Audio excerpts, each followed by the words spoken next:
여러분, 그러면 방금 또 이제 연천 종곡리 성사박물관 한번 우리가 들어가 보았는데요. 어땠나요? 네, 구석기 시대를 잘 알 수가 있었을 거예요. 연천 종곡리에서는 이제 한 봄쯤에는 선사 뭐 구석기 시대의 그런 축제도 열리고 있습니다. 올해 같은 경우는 코로나19로 인해서 취소되었을 텐데요. 되게 가면은 뭐 원시인 코스프레라든지 원시인들이 먹었던 그런 이제 뭐 바비큐라든지 그런 걸 재현해서 많은 수도권에 있던 사람들이 많이 참여를 합니다. 그러면 우리는 이제 구석기 시대에서 이제 신석기 시대로 달려가 보겠습니다. 이 안에는 뭐 이제 중석기라고 해서 한때는 이러한 중석기, 이 구석기와 신석기 사이에 중석기라는 시대가 있었다고는 하는데, 그렇지만 지금 이제 중석기보다는 넘어가는 시기, 그냥 과도기, 구에서 신으로 넘어가는 그냥 그런 과도기 시대가 있었다는 사실 정도만 알아두면 되겠습니다. 대략적으로 신석기 시대는 이제 BCE 1만 년 전입니다. 제4기 빙하기가 끝나고 나서 이제 된 거예요. 우리가 영화 아이스 에이지를 보면은 그게 아이스 에이지, 빙하기라는 영어 이름인데요. 거기 보면 이제 동물들이 나와서 마지막 빙하기에 있었던 것들이 이제 뭐 그런 상황이라든지 그걸 애니메이션으로 아주 잘 만든 작품이죠. 그러면 그런 애니메이션을 통해서는 그 시대를 간접적으로 체험할 수 있으니까 아이스 에이지 같은 영화도 보면 그 빙하 시대의 동물들이 어떻게 살았는지를 좀 눈여겨볼 수 있습니다. 그 빙하기는 춥잖아요. 매우 추운 시대였는데 이제 사기 빙하기가 끝나고 지금 현재 시대입니다. 지금의 육지라든지 해수면은 이제 제 4기 마지막 빙하기가 끝나고 1만 년 전에 지금의 육지 형태. 예를 들면은 지금 우리가 가면은 저희 대천이라는 목포 이쪽에 있던 바다는 다 육지였어요. 중국이랑 연결됐었고요. 남해 지금 부산에서 일본까지는 육지로 연결되어서 건너갈 수가 있었고요. 동해는 호수였습니다. 이런 식으로 굉장히 이 많은 변화가 나타나게 됩니다. 해수면이 녹으면서 일본 섬으로 변하고요. 이제 우리 앞에 있었던 그 이제 황해는 이제 바닷가로 변모하게 됩니다. 이렇게 시대 이제 따뜻해지면서 많은 것들이 환경이 변하고요. 그러면 그 환경에서 인간은 도태될까요? 진화할까요? 더 진화하고 발전돼 나갑니다. 그래서 이제 핵심 용어로는 간섭기, 갈아서 만들었다 해서 간섭기고요. 빗살 무늬 토기는 1억 빗살인데 이런 식의 뭐 빗살 뭐 이런 식으로 빗살을 모양을 내서 만들었다. 민무늬는 민머리 대머리 반짝반짝 매우리 이런 식으로 민머리 대머리 맨들맨들 빠박이 이런 식으로 아무것도 없는 것을 이제 민무늬라는데요. 이 민무늬는 뒤에 나오고요. 지금 이제 이런 빗살 무늬 토기 여기다 이런 식으로 모양을 내는 거라고 생각하시면 돼요. 스크래치 생각하시면 돼요. 농경, 농사 짓고요. 목축. 이때부터 이제 짐승, 개라든지 키우게 됩니다. 다른 동물들을. 이제 뭐 개라든지 키우게 됩니다. 그러면 또 수업 이제 넘어가 볼까요? 간석기와 토기의 제작은 빙하게 끝난 기원전 8,000년 경인데요. 뭐 대략적으로 1만 년 전이라고도 하고요. 뭐 8,000년 경이라 하고요. 대략적으로 이 시기에 대해서 논점이 있으니까 뭐 1만 년, 8,000년 뭐 상관없습니다. 그다음 도구로는 간석기는 돌을 갈아서 만들었다고 해서 이제 간석기라고 불리는데요. 이제 대표적으로 가해돌과 가해판이 있습니다. 이 가해돌과 가해판은 뭐라면 나무나 딱딱한 이제 열매 껍질을 갈아서 뭐 지금 맷돌 같이 이렇게 갈아서 만들었다고 생각하면 되겠습니다. 여기 이제 잠시만요. 여기 이제 그림이 나와 있으니까 보면서 보면 되겠습니다. 이 나와 있네요. 도마 같은 데다 이 돌을 이 곡식 올려서 이렇게 갈아서 만들었다 생각하시면 되고요. 낚싯바늘은 말 그대로 물고기 잡는 낚싯바늘을 뼈바늘이라 하죠. 이 뼈바늘로 뭡니까? 뼈. 그러니까 우리가 먹었던 뼈를 날카롭게 해서 이거를 낚시로 쓰고요. 뭐 그물추, 그물 같은 걸 만들어서 물고기를 잡고요. 그 다음에 가락바퀴 뼈바늘. 이제 뭐 뼈바늘은 여기 그물 지역에 낚싯바늘도 이 동물들 뼈로 만든다고 알아두시면 되겠습니다. 여기 보시면은 여기 가락바퀴에 이 큰 구멍이 있고요. 이 작은 구멍을 통해서 기초적인 옷들을 만들어서 생활했다고 하시면 알아주시면 고맙겠습니다.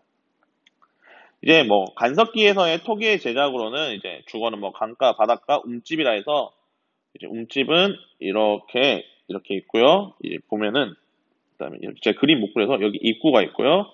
이런 식으로 이제 뭐 만들었다고 생각하시면 되겠습니다. 이 땅이 있고. 그러면 이 움집의 내부는 대략적으로 뭐 이렇게 동그라미의 네모가 있고요. 이 이제 화덕 같은 게 이제 출입문 옆에나 있고요. 구석기는 이 가운데 있었고요. 이때부터는 이 문이 있으면은 여기에다가 저장, 여기에다가 화덕 같은 걸 만들었어요. 문 앞에다가. 이렇게 생활하기 위해서. 그 다음에 토기 제작을 식량 제작, 운반 및 조리하면서 뭐 덧무늬 토기, 빗살 무늬 토기, 우린 대표적인 게 빗살 무늬 토기. 아까 말씀했던, 제가 말했던 것처럼 이렇게 생긴 거에 딱딱딱딱딱딱딱 이렇게 있다고 했다고 생각하시면 돼요. 그 다음에 농경과 목축은 이때부터 돌갱이, 돌보습. 이때는 쌀 농사는 좀 후고요. 가장 기초적인 조피, 기장, 수수 등을 재배해요. 뭐 조밥, 뭐 이렇게 우리가 잡곡이라 생각하면 잡곡. 우리가 먹는 잡곡을 생각하시면 되고요. 그 다음에 이제 돼지, 염소, 개 이런 것들을 가축 사용했다. 기르기 시작해서 우리의 먹이라든지 단백질을 함유할 수 있게 됩니다.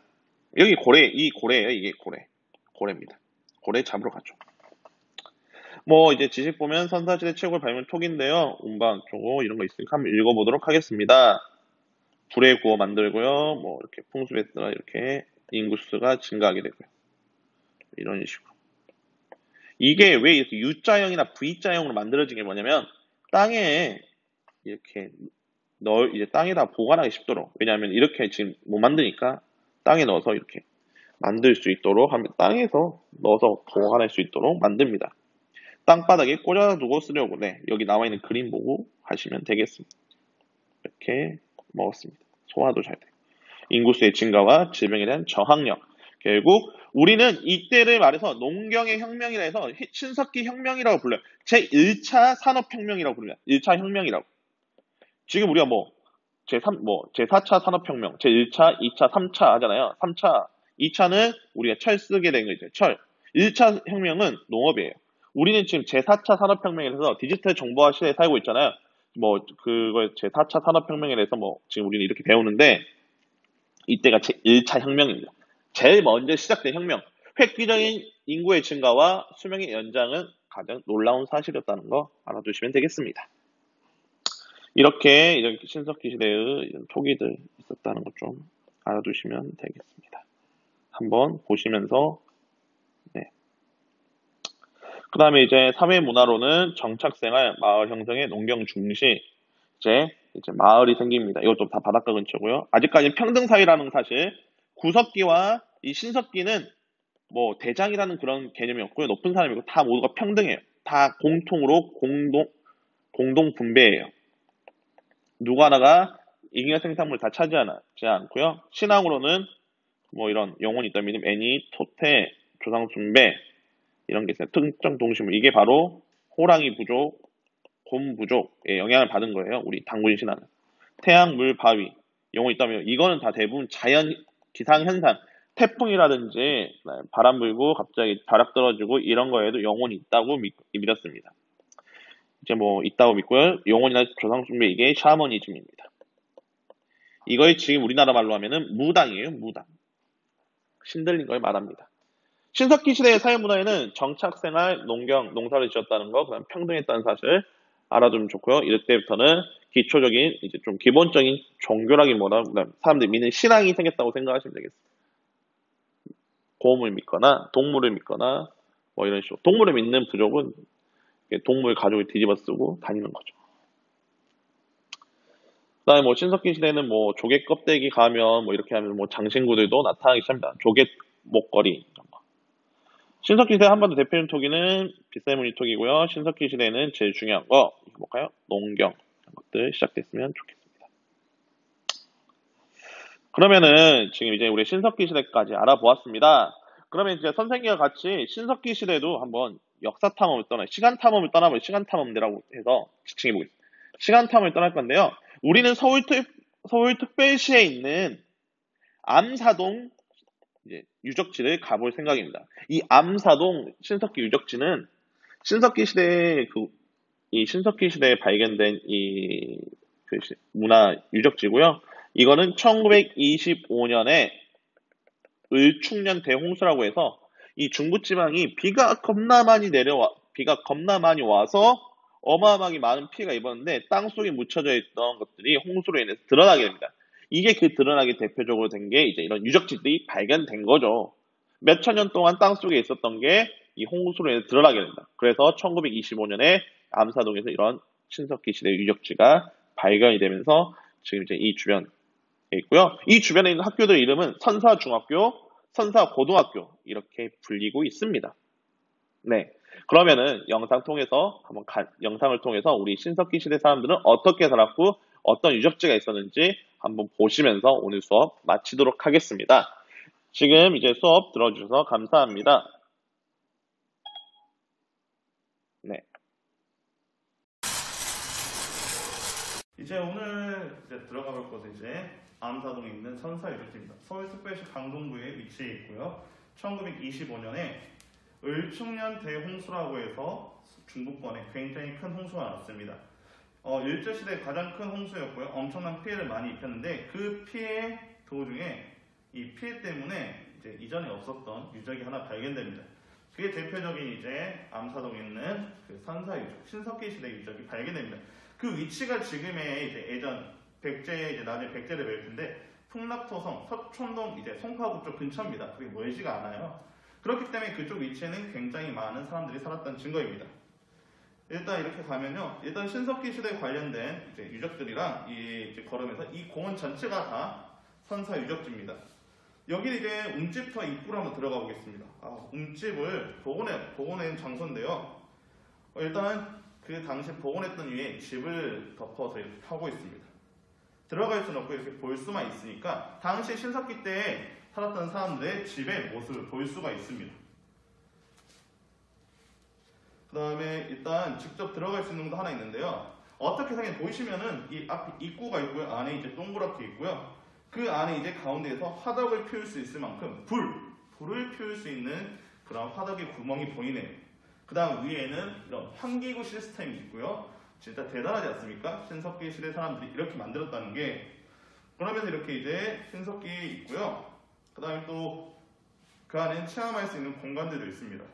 그러니까 선생님과 함께 가본 곳은 연천에 있던 구석기 유적지와 서울에 있는 암사동에 있는 신석기 유적지입니다. 만약에 이제 우리가 수학여행을 갈 때 이제 그 근처랑 멀진 않은데 잠원동에 좀 가려면 멀긴 한데 그 근처에 있으니까 언제쯤 이제 한번 가보도록 하고요. 만약에 광주에서 보고 싶다면 신창동이라든지 광산구 쪽에 가면은 이런 선사시대 유적지가 있으니 참고하면 좋겠습니다. 그러면 오늘 구석기와 신석기 시대로 갔던 시간 여행은 오늘 마치도록 하겠습니다. 네, 고맙습니다.